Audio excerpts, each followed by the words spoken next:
Você sabe que me perguntaram esses dias, não lembro o que eu postei, de da minha dermatologista, que ela tá com um procedimento para tirar a tatuagem, e não era o meu caso, porque eu não estava tirando nenhuma tatuagem, eu as tenho e elas estão aqui até hoje. Mas alguém me perguntou, mas então é porque quando é cristão você não pode ter tatuagem, você está tirando as tuas? E vem exatamente isso, né? Eu também usava um monte de brinco na orelha e alguém me pergunta, agora eu vejo você com um brinco mais discreto, é porque o cristão não pode usar? Então não é isso, você não pode isso, não pode aquilo. Mas eu acho que quando você é realmente transformado, você vai tendo mais sensibilidade do que não... Eu vejo hoje que o fato meu de usar um monte de brinco era uma vaidade excessiva de querer chamar a atenção. Então, para mim, aquilo foi natural eu querer tirar. Não é porque, eu vi aqui, porque não pode usar tanta coisa. Então, realmente, é uma transformação interna. E quando a gente vai estudando a palavra e conhecendo, a gente vai sendo transformado naturalmente. Exatamente. Ninguém gosta de regras, mas quando elas vêm do Senhor e elas são reais, é tão mais simples. Porque... É que a nossa identidade ela vai sendo remodelada. Deus ele vai iluminando quem de fato nós somos. E a gente vai percebendo que muito daquilo que nós julgávamos ser eram adereços que, na verdade, escondiam quem nós éramos. Por exemplo, eu, na minha conversão, eu usava alargador. E alargador não é pecado, biblicamente não tem nada que condene. Porém, quando eu comecei a pregar muito em vários países, cidades, enfim, houveram vários contextos onde eu fui pregar. Pastores pediram, por uma questão de respeito à congregação e assim por diante, para que eu tirasse o alargador, para não gerar escândalo, porque tinha irmãos que interpretavam isso de uma forma ruim e tal. Eu nunca vi problema nisso, porque eu sempre julguei a mensagem mais importante do que o meu estilo, do que aquilo que eu gosto.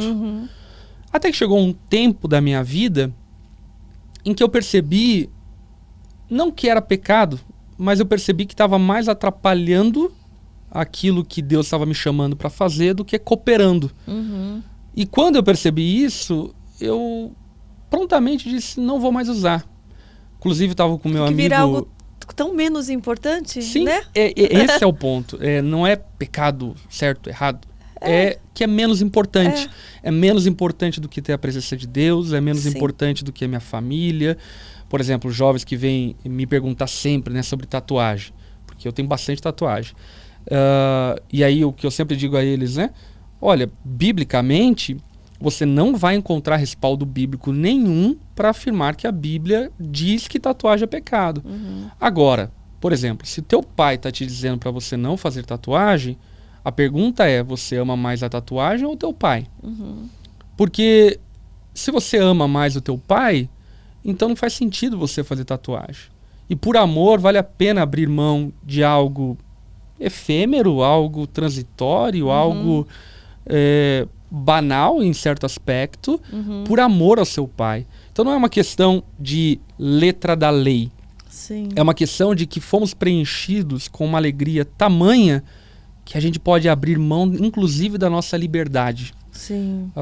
E Paulo, em vários momentos, ele se abstém daquilo que ele podia por amor ao próximo, por amor ao evangelho, por amor a Cristo. Por exemplo, Paulo se absteve do casamento. Casar é algo nobre, santo, maravilhoso. Mas por amor ao evangelho, por amor a Cristo, para que ele pudesse ter mais desprendimento para pregar o evangelho, ele opta, em 1 Coríntios capítulo 7 ele fala isso, ele opta de maneira abrupta dizer, não quero me casar. Eu quero me dedicar completamente ao Senhor e não quero estar dividido. Então, o que fica evidente na vida de Paulo e na vida de todo aquele que se converte genuinamente é que nós somos preenchidos por uma alegria, uma paz, uma satisfação tão grande que outras coisas se tornam menos valiosas, menos importantes. Então daí não é uma questão de certo ou errado. Usar brinco ou não, ter tatuagem ou não. Não é uma questão de certo ou errado, é uma questão de importa ou não. É um momento para isso ou não. Porque, por exemplo, até minhas tatuagens, muita gente me pergunta, você fez antes ou depois da conversão? Todas elas eu fiz depois. Todas. Mas muito relacionado com a maneira como Deus estava me usando naquele tempo para alcançar um tipo de pessoa daquele tempo. Hoje... tem símbolos que registram os momentos que você passou? Algo bíblico, algo... Tem bastante. Aqui, ó, por exemplo. Aqui é DC, né? Depois de Cristo. Esse, antes de Cristo. E aí, enfim, aqui é trevas e fogo, tal, enfim. Aqui é luz.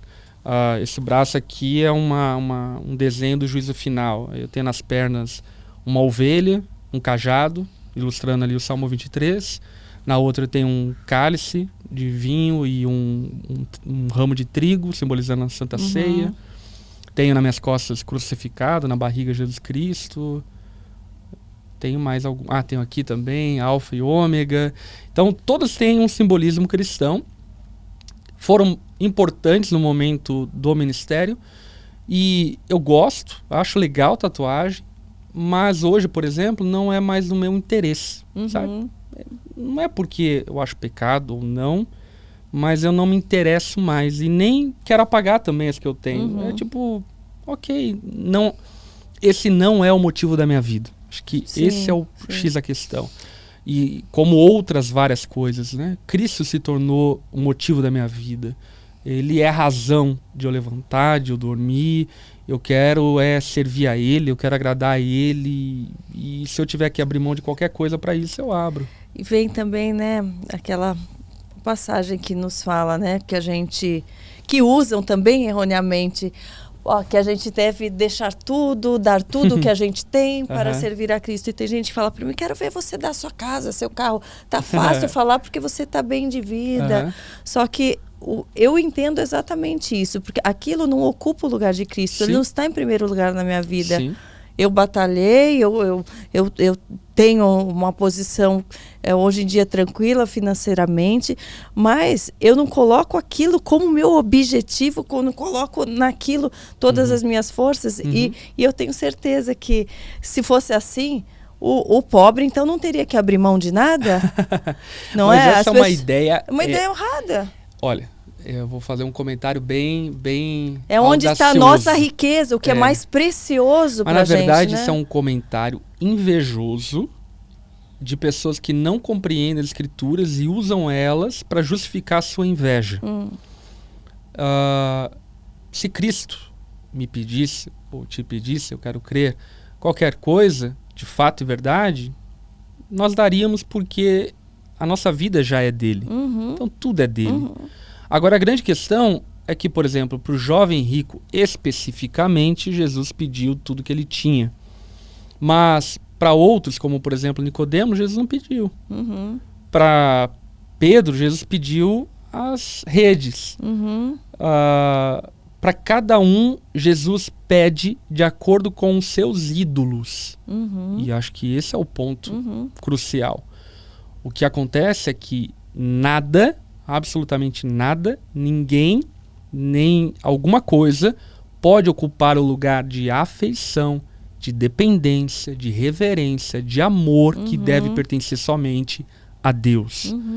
E por vezes as pessoas que fazem esse tipo de comentário, na verdade, fazem esse comentário porque elas amam o dinheiro. E se preocupam tanto com o dinheiro, inclusive dos outros, ao ponto de não conseguirem, amando a Deus, abrir mão da sua cobiça e desejo por ter aquilo que os outros têm.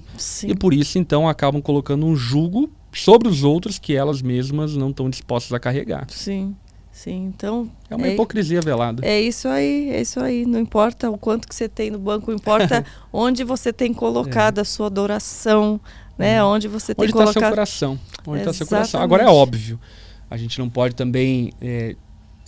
esquecer aquilo que a Bíblia fala, que a quem muito foi dado, muito lhe será cobrado. E isso fala sobre tudo, dons, dinheiro, bens, influência e assim por diante. Nós somos responsáveis por aquilo que Deus nos deu. Por tudo. Então, por exemplo, aquele que tem maior condição financeira deve agir com maior generosidade. É o conselho de Paulo para Timóteo. Olha, fale para os ricos serem mais generosos. Porque Deus concedeu a eles bens materiais para que eles sirvam a Deus com os bens materiais deles. Agora, isso não significa que eles devam empobrecer. Pelo contrário, eles devem manter a sua prosperidade para que possam sempre ter o que dar e oferecer a quem precisa.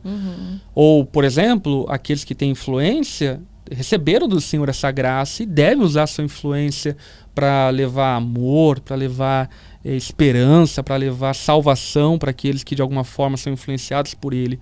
Então, a riqueza, ela é uma responsabilidade.